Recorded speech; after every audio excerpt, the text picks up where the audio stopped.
Hello friends, നമ്മളിന്ന് crop ടോപ്പിൻ്റെ stitching video ആയിട്ടാണ് വന്നിട്ടുള്ളത്. നമ്മൾ ലൈനിങ് പീസിൻ്റെ മുകളിൽ ഒരു പീസ് വെച്ച് പിടിപ്പിക്കുന്നുണ്ട്. ലൈനിങ് പീസ് നല്ല നൈസാണ്, അതുകൊണ്ട് തന്നെ പീസ് വെച്ച് പിടിപ്പിച്ചാൽ മാത്രമുള്ളൂ നമ്മളെ കഴുത്തിന് നല്ല ക്ലിയറായി കിട്ടുക. ഇനി നമ്മൾ നല്ല പീസ് വെക്കുന്നുണ്ട്. നല്ല പീസ് വെക്കുമ്പോൾ എപ്പോഴും ശ്രദ്ധിക്കേണ്ടത് ഉള്ളും പുറം നോക്കി വെക്കണം.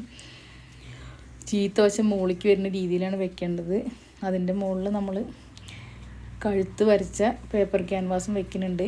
നടുവിലൊരു അടി കൊടുത്തിട്ടാണ് നമ്മൾ തുടങ്ങുന്നത്. അപ്പോൾ ക്യാൻവാസ് തെന്നിപ്പോവില്ല, കഴുത്ത് നല്ല ക്ലിയറായി കിട്ടുകയും ചെയ്യും. നമ്മൾ അടിച്ചെടുത്തിട്ടുണ്ട്. ഇനി അതിൻ്റെ ഉൾവശം നമ്മൾ കട്ട് ചെയ്ത് കളയുകയാണ്. കട്ട് ചെയ്ത് കളഞ്ഞിട്ട് അതിൻ്റെ കോർണറിൽ സ്റ്റിച്ച് തട്ടാത്ത വിധത്തിൽ നമ്മൾ കട്ടിട്ട് കൊടുക്കണം. പിന്നെ ചെറിയ ചെറിയ കട്ടിങ് എല്ലായിടത്തും ഒന്ന് ചെയ്തെടുത്താൽ മറച്ചിടുമ്പോൾ നല്ല വൃത്തിയായിട്ട് കിട്ടും. ഇനി നമ്മൾക്ക് അതിൻ്റെ മുകളിൽ പതിച്ചടിയാണ് കൊടുക്കേണ്ടത്. അപ്പോൾ നമ്മൾ ലൈനിങ് പീസ് അടിയിൽ മടങ്ങിയിരിക്കുന്നുണ്ടോ എന്ന് പ്രത്യേകം ശ്രദ്ധിച്ചിട്ട് വേണം പതിച്ചടി കൊടുക്കാൻ. പതിച്ചടീൻ്റെ ഒപ്പം തന്നെ നമ്മൾ നല്ല പീസും ലൈനിങ്ങുമായിട്ട് കൂട്ടി യോജിപ്പിക്കുന്നുണ്ട്. അത് നമ്മൾ വലിയ സ്റ്റിച്ചിട്ടിട്ടാണ് ചെയ്യുന്നത്. ഒന്ന് വേഗത്തിൽ അടി കഴിയും. ഇപ്പോൾ കൂട്ടി യോജിപ്പിച്ച് കഴിഞ്ഞിട്ടുണ്ട്. ഇനി നമുക്കതിന് ബാലൻസുള്ള പീസൊക്കെ ഒന്ന് കട്ട് ചെയ്ത് കളഞ്ഞ് വൃത്തിയാക്കി എടുക്കണം. അത് കഴിഞ്ഞിട്ട് നമ്മൾ ബാക്ക് പീസും ഫ്രണ്ട് പീസും തമ്മിൽ കൂട്ടി യോജിപ്പിക്കുകയാണ്. ബാക്ക് പീസ് ഞാൻ ഓൾറെഡി അടിച്ച് വെച്ചിട്ടുള്ളതാണ്. അപ്പോൾ നമ്മൾ ഇനി ഷോൾഡറാണ് കൂട്ടുന്നത്. ഷോൾഡർ നമ്മൾ നല്ല വശവും ഒന്നിച്ച് വരത്തക്ക രീതിയിലാണ് വെക്കുന്നത്. അത് വെച്ചിട്ട് നമ്മൾ 4 പീസും ഒരുമിച്ചാണോ എന്ന് നോക്കിയിട്ട് വേണം നമ്മൾ ഷോൾഡർ കൂട്ടാൻ. ഷോൾഡർ കൂട്ടിക്കഴിഞ്ഞിട്ട് നമ്മളതിൻ്റെ ലാസ്റ്റ് ഉള്ള കുറച്ച് കട്ട് ചെയ്ത് കളയണം. അല്ലെങ്കിൽ നമ്മൾ തിരിച്ചിടുമ്പോൾ കഴുത്തിൻ്റെ അവിടെ പൊന്തി നിൽക്കാൻ സാധ്യതയുണ്ട്. 2 ഷോൾഡറും കൂട്ടി യോജിപ്പിക്കുകയാണ്. കൂട്ടി യോജിപ്പിക്കുന്ന സമയത്ത് എപ്പോഴും തെന്നിപ്പോരാൻ സാധ്യതയുള്ള സ്ഥലമാണത്. അപ്പോൾ നമ്മൾ വെച്ചിട്ട് പിന്നെയും നോക്കിയിട്ട് വേണം ചെയ്യാൻ. 4 പീസ് ഒരുമിച്ചല്ലേ എന്നാണ് നമ്മൾ നോക്കേണ്ടത്. പിന്നെ നമ്മൾ കൈ കൊണ്ട് ഇങ്ങനെ തൊട്ട് നോക്കി നമുക്ക് അറിയാൻ പറ്റും കട്ടിയിൽ വ്യത്യാസം ഉണ്ടോയെന്ന്. അപ്പോൾ അതിൻ്റെ ലാസ്റ്റ് പീസിൻ്റെ അവിടെ കട്ട് ചെയ്ത് കൊടുത്തിട്ടുണ്ട്. നമ്മളത് മറച്ചിടുകയാണ്. മറിച്ചിട്ട് നമ്മൾ ക്ലിയറാക്കി എടുക്കുകയാണ്. കഴുത്ത് മുന്നും ബാക്കും ഒരേപോലെ തന്നെയാണ്, നമ്മളതിൽ വ്യത്യാസമൊന്നുമില്ല. ബാക്കിൽ കുളത്തോ സിബോ ഒന്നും തന്നെ ഇല്ല. കഴുത്ത് വിടുത്തുള്ള കാരണം തന്നെ നമുക്ക് ഇടാനും ഊരാനൊക്കെ നല്ല എളുപ്പമായിരിക്കും. പിന്നെ നമ്മളതിൻ്റെ മുകളിൽ പതിച്ചടി കൊടുക്കുന്നുണ്ട്. ഷോൾഡറും തുടങ്ങി ബാക്ക് നെക്ക് കൂടെ വന്ന് നമ്മൾ നല്ല പീസും ലൈനിങ് പീസും കൂടി കൂട്ടി യോജിപ്പിക്കുകയാണ്. അതും കൂടി കഴിഞ്ഞാൽ പിന്നെ നമുക്ക് ഫ്രില്ലാണ് ഇടേണ്ടത്. ഫ്രില്ലിടാൻ വേണ്ടിയിട്ട് ഞാൻ അത്യാവശ്യം നല്ല ലെങ്ത്തിലുള്ളൊരു പീസ് എടുത്ത് വെച്ചിട്ടുണ്ട്. അപ്പോൾ അതിൻ്റെ പണി കഴിഞ്ഞിട്ടുണ്ട്. ഇനി നമ്മളതിന് ഷോൾഡറൊക്കെ ഒന്നും കൂടി ക്ലിയറാക്കി കട്ട് ചെയ്ത് കൊടുക്കുകയാണ്. ഇത് അളവിനേക്കാൾ 1 ഇഞ്ച് കൂടുതൽ എടുത്തിട്ടുണ്ട്.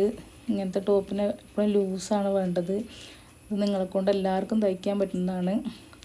ഇനി നമ്മൾ ക്രോസ് പീസ് വെട്ടിയെടുക്കുകയാണ്.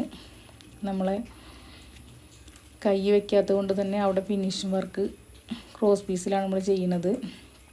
ക്രോസ് പീസ് നമ്മൾ കൂട്ടി വയ്ക്കുന്നത് കോണോട് കോണ് ചേർന്നിട്ടാണ്. നല്ല ക്രോസ് പീസ് നല്ല ക്ലിയറായി കിട്ടുക. സ്ട്രൈറ്റായിട്ട് ഇത് ക്രോസ് പീസ് കൂട്ടാൻ പറ്റില്ല. സ്ട്രൈറ്റായിട്ട് കൂട്ടിയിട്ടുണ്ടെങ്കിൽ നമുക്കത് അടിച്ച് വരുമ്പോൾ ക്ലിയറായി കിട്ടില്ല, പിരിഞ്ഞു പോകും. അപ്പോൾ നമ്മൾ 4 പീസ് യോജിപ്പിച്ചിട്ടുണ്ട്. ഇനി നമ്മൾ അത് പിടിപ്പിക്കുകയാണ്. അപ്പോൾ ക്രോസ് പീസ് വെച്ച് പിടിപ്പിക്കുമ്പോൾ നമ്മൾ കൂട്ടിയ സ്ഥലമൊക്കെ നഖം വെച്ചൊന്ന് വരഞ്ഞു കൊടുക്കലുണ്ട്. ഇത് നമ്മൾ 1 ഇഞ്ച് പീസാണ് നമ്മൾ എടുത്തിരിക്കുന്നത്. അത് 2ആയിട്ട് മടക്കിയിട്ടാണ് നമ്മൾ വെച്ച് കൊടുക്കുന്നത്.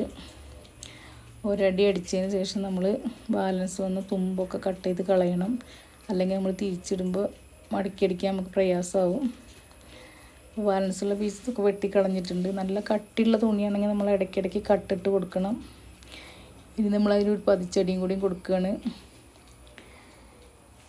പതിച്ചടിച്ച് കഴിഞ്ഞിട്ട് നമ്മൾ ഉള്ളിലേക്ക് മടക്കി വയ്ക്കുകയാണ് ചെയ്യുന്നത്.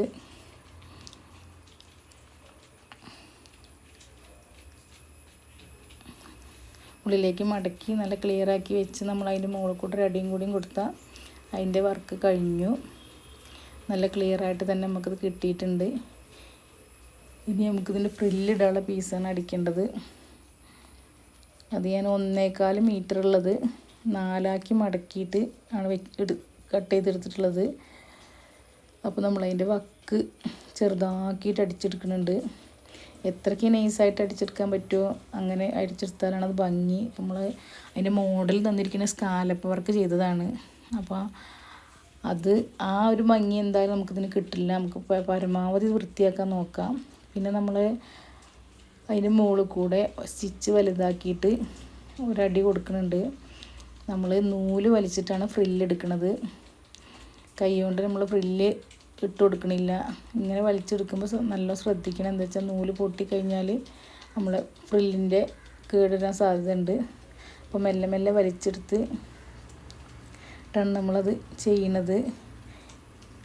നൂല് വലിച്ചതിന് ശേഷം നമുക്ക് ഫ്രില്ല് വെക്കാനുള്ള സ്ഥലത്തിൻ്റെ അളവ് ഒന്നാണോ നമ്മൾ നോക്കണം. അപ്പോൾ നമ്മൾ ഫ്രില്ല് വെക്കുകയാണ്. ഫ്രില്ല് വെക്കുമ്പോൾ നമ്മൾ ചെയ്യേണ്ടത് എന്താ വെച്ചാൽ ചീത്ത വശം മുകളിലേക്ക് വരുന്ന രീതിയിലാണ് നമ്മൾ ഫ്രില്ല് വെക്കേണ്ടത്. കാരണം അത് തിരിച്ചിടേണ്ടതാണ്. അപ്പോൾ ആദ്യം നമ്മൾ അടയാളപ്പെടുത്തിൻ്റെ അവിടെ 3 ഇഞ്ച് കഴുത്തകലവും ഫ്രില്ല് വയ്ക്കുന്ന സ്ഥലവും അളവ് 1 ആണ്. അപ്പോൾ നമ്മൾ ഫ്രില്ല് മെല്ലെ മെല്ലെ നീക്കി കൊടുത്തിട്ട് മെല്ലെ ചെയ്തെടുക്കുകയാണ്. നൂല് പൊട്ടിപ്പോകാൻ സാധ്യതയുണ്ട്. അതുകൊണ്ട് തന്നെ നമ്മൾ മെല്ലെ മെല്ലെയാണ് അത് ചെയ്തെടുക്കുന്നത്. കഴുത്തിൻ്റെ ഏറ്റവും ലാസ്റ്റ് കൂടെ വരത്തക്ക രീതിയിലാണ് നമ്മൾ അടിച്ചു കൊടുക്കേണ്ടത്. അവിടെ വരുമ്പോൾ നല്ല കട്ടി ഉണ്ടാവും. കഴുത്തിൻ്റെ പീസും ക്യാൻവാസും ഒക്കെ വരുന്നത് കാരണം അപ്പോൾ മെല്ലെ അടിച്ചു കൊടുത്താൽ മതി. 4 പീസും 5 പീസൊക്കെ ഒരുമിച്ച് വരുമ്പോൾ നമുക്ക് സൂചി പൊട്ടിപ്പോകാൻ സാധ്യതയുണ്ട്. അപ്പോൾ നമ്മളതൊക്കെ ശ്രദ്ധിച്ച് മെല്ലെ മെല്ലെ നീക്കി കൊടുക്കുക. ഫ്രില്ല് എവിടേക്കൊക്കെയാണ് കൂടുതൽ വേണ്ടത് അവിടെയൊക്കെ നമ്മൾ കൈ കൊണ്ടിങ്ങനെ നീക്കി കൊടുത്താൽ മതി. ആ നൂല് നമ്മൾ വലിച്ചതിന് ശേഷം ഒരിക്കലും പൊട്ടിച്ച് കളയരുത്. അപ്പോൾ നമ്മൾ ഏകദേശം അളവൊക്കെ ക്ലിയറായി വന്നിട്ടുണ്ട്. അതിൻ്റെ ലാസ്റ്റ് വരുമ്പോൾ നമ്മൾ മുകളിലേക്ക് ഇത്തിരി മടക്കി വെച്ചിട്ട് വേണം ലാസ്റ്റ് കൂട്ടാൻ വേണ്ടിയിട്ട്. കാരണം തിരിച്ചിടുമ്പോൾ ഉള്ളിൽ വരത്തക്ക രീതിയിലാണ് അത് ചെയ്യേണ്ടത്. ഇനി നമ്മൾ അതൊന്ന് പതിച്ചു കൊടുക്കുക, അടിക്കണം. എന്നാലും തിരിഞ്ഞ് നിൽക്കുക. അടിക്കുമ്പോഴും തന്നെ നല്ല ശ്രദ്ധിക്കണം. ഒരു കാരണം നല്ല കട്ടി വരുന്ന കാരണം നമുക്ക് അടിക്കാൻ നല്ല ബുദ്ധിമുട്ടാണ്. മെല്ലെ മെല്ലെ വേണം നീക്കി കൊടുക്കാം. അടിക്കുമ്പോൾ നമ്മൾ കൈ കൊണ്ട് ഇങ്ങനെ മെല്ലെ മെല്ലെ വെച്ച് വരഞ്ഞു കൊടുത്ത് നല്ല ക്ലിയറാക്കി ഇങ്ങനെ അടിച്ചെടുക്കണം. ഇത് അത്യാവശ്യം നല്ല ഫ്രില്ലുണ്ട്. ഇത്രയ്ക്കൊന്നും വേണം നിർബന്ധമൊന്നുമില്ല. തുണി ഉണ്ടായപ്പോൾ ഞാൻ അങ്ങനെ വെച്ചതാണെന്നുള്ളൂ. ഇതിലൊരു 1/2 മീറ്റർ കുറഞ്ഞാലും നമുക്ക് അത്യാവശ്യം കുഴപ്പമില്ലാത്ത രീതിയിൽ കിട്ടും. ഇപ്പോൾ ഇതിൻ്റെ വർക്കൊക്കെ കഴിഞ്ഞിട്ടുണ്ട്. ഇനി നമുക്കിതിൻ്റെ അളവാണ് നോക്കേണ്ടത്. അളവിനേക്കാൾ 1 ഇഞ്ച് കൂടുതൽ ആണ് നമ്മൾ ചെയ്യുന്നത്. അപ്പോൾ അടിയിൽ നമ്മൾ അലാസ്റ്റിക് ഇടുന്നതുകൊണ്ട് തന്നെ ഒത്തിരി ലൂസിൽ കിടക്കണം. അപ്പോൾ ആ അളവ് നോക്കി ഷേപ്പ് ചെയ്തെടുക്കുകയാണ്. 1 ഇഞ്ച് കൂടുതലാക്കിയിട്ടാണ് നമ്മൾ വരച്ചു കൊടുത്തത്. പിന്നെ ഇതിൻ്റെ ബാക്കിൽ അടിവശം നമ്മൾ ഒരിക്കലും അളവ് നോക്കേണ്ട ആവശ്യമില്ല. അടിവശം അലാസ്റ്റിക് ആയതുകൊണ്ട് തന്നെ നമ്മൾ മുകളിലിട്ട അതേ അളവിൽ തന്നെ അടിയിലും കൂട്ടിയാൽ മതി. കൂട്ടിയെടുക്കുകയാണ്. ഇനിയിപ്പോൾ അളവിൽ നല്ല 1 ഇഞ്ചല്ല അതിൽ കൂടുതലുണ്ടെങ്കിൽ നമുക്ക് കുഴപ്പമൊന്നുമില്ല. അത് നല്ല ചില ആൾക്കാർക്ക് നല്ല ബലൂൺ ഫിറ്റ് പോലെ അങ്ങനെ നിൽക്കുന്നതായിരിക്കും ഇഷ്ടം. ജീൻസിക്കുള്ള ടോപ്പായതുകൊണ്ട് തന്നെ നല്ല ലൂസാണ് ഭംഗി. അപ്പോൾ നമ്മൾ കട്ട് ചെയ്തെടുത്തിട്ടുണ്ട്. ബാലൻസുള്ള പീസൊക്കെ കട്ട് ചെയ്ത് റെഡിയാക്കിയിട്ടുണ്ട്. പിന്നെ കൂട്ടത്തിൽ നമ്മൾ ലോക്കും കൂടെ ചെയ്യുക. ഇനി അതിൻ്റെ സൈഡ് വശത്തിരി കട്ട് ചെയ്ത് കൊടുത്തിട്ടാണ് നമ്മൾ ഇലാസ്റ്റിക് ഇടുന്നത്. നമ്മൾ 4 ഇഞ്ചിൻ്റെ ഇലാസ്റ്റിക്കാണ് വെക്കുന്നത്. അതാണ് നല്ലത്. കുറച്ചും കൂടെ വീതി കൂടിയുണ്ടെങ്കിൽ ഇടാൻ അത്ര വലിയ സുഖം ഉണ്ടാവില്ല. കാരണം തലയിൽ കൂടെ നമ്മളങ്ങനെ ഇറക്കേണ്ടത് കാരണമാണ് അങ്ങനെ ചെറിയ ഇലാസ്റ്റിക് ഇട്ട് കൊടുക്കുന്നത്. കുളത്തൊന്നും ഇല്ലാത്തത് കൊണ്ട് തന്നെ അത് അലാസ്റ്റിക് ചെറുതാവില്ല നിർബന്ധമാണ്. വലുതാകുമ്പോൾ നല്ല ടൈറ്റായി കിടക്കുള്ളൂ. അപ്പോൾ നമ്മൾ ഇനി അലാസ്റ്റിക് ഇട്ട് കൊടുക്കുകയാണ്. എത്രയാണോ നമുക്ക് അരവണ്ണം അരവണ്ണം എടുക്കുക. ആ അലാസ്റ്റിക്കിൻ്റെ അരവണ്ണവും അലാസ്റ്റിക്കും ഒരേ അളവിലാണ് നമ്മൾ എടുക്കേണ്ടത്. പിന്നെ ബാക്കി ബാലൻസ് നമ്മൾ ലൂസ് ഇട്ട പീസാണ് നമ്മൾ അതിങ്ങനെ ചുരുങ്ങി കിടക്കാൻ വേണ്ടത്. ഇനി നമ്മൾ കുറച്ച് ഭാഗം ഒഴിവാക്കിയിട്ട് ഇലാസ്റ്റിക് ഇടാൻ വേണ്ടിയിട്ട് വെച്ചിട്ടുണ്ട്. നമ്മൾ പിന്നെ ഉപയോഗിച്ച് ഇലാസ്റ്റിക് ഇടുകയാണ്. ഇനി രണ്ടും കൂടെ കൂട്ടി യോജിപ്പിക്കുക. കൂട്ടി യോജിപ്പിക്കുമ്പോൾ ചെറിയ ഇലാസ്റ്റിക് ആയതുകൊണ്ട് തന്നെ നമ്മൾ 2-3 സ്റ്റിച്ച് ഇട്ട് കൊടുത്ത് അതിനെ ഫിക്സ് ആക്കണം, അല്ലെങ്കിൽ അതിന് ഊരിപ്പോരാൻ സാധ്യത ഉണ്ട്.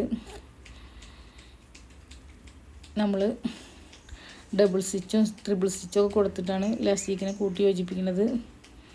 ഇനി അത് റെഡി എടുത്തിട്ട് നമ്മൾ ബാലൻസ് ഉള്ളതും കൂടി അടിച്ചെടുക്കുകയാണ്. അപ്പോൾ നമ്മൾ ക്രോപ്പ് ടോപ്പിൻ്റെ സ്റ്റിച്ചിങ് കഴിഞ്ഞിട്ടുണ്ട്. നിങ്ങൾക്കൊക്കെ ഇഷ്ടപ്പെട്ടിട്ടുണ്ടെങ്കിൽ ലൈക്ക് ചെയ്യണം, ഷെയർ ചെയ്യണം, സബ്സ്ക്രൈബ് ചെയ്യണം. പിന്നെ ഇതുപോലത്തെ ഒന്ന് ക്രോപ്പ് ടോപ്പ് അടിച്ച് നോക്കണം. അത് എങ്ങനെയാണ് നിങ്ങൾ കമൻറ്റിൽ പറയണം. എല്ലാവരും ഇതിന് വലിയ അളവും കാര്യങ്ങളൊന്നും ഇല്ലാത്തത് കൊണ്ട് തന്നെ എല്ലാവർക്കും തയ്ച്ചു നോക്കാൻ പറ്റുന്നതാണ്. ഇതിപ്പോൾ ഞാൻ റെഡിയാക്കി കസ്റ്റമറിന് കൊടുക്കുന്ന സമയത്താണ് അവർ പറഞ്ഞിരിക്കുന്നത് കൈ വേണമെന്നുള്ളത്. ചെറിയൊരു കൈ വേണമെന്ന് പറഞ്ഞു. അപ്പോൾ നമ്മൾ വീണ്ടും അതിന്മേൽ ചെറിയ കൈയും കൂടെ പിടിപ്പിച്ചു. അപ്പോൾ ആദ്യം കൈ വേണ്ട എന്നാണ് പറഞ്ഞത്. പിന്നെയാണ് ഇട്ട് നോക്കിയപ്പോഴാണ് കൈയില്ലാണ്ട് സുഖമില്ല, അതൊരു ചെറിയ കൈ വെച്ചാണ് പറഞ്ഞത്. അപ്പോൾ അതിൻ്റെ ഫൈനൽ ലുക്ക് ഞാൻ കാണിച്ചു തരാം. അവൾ ഇട്ട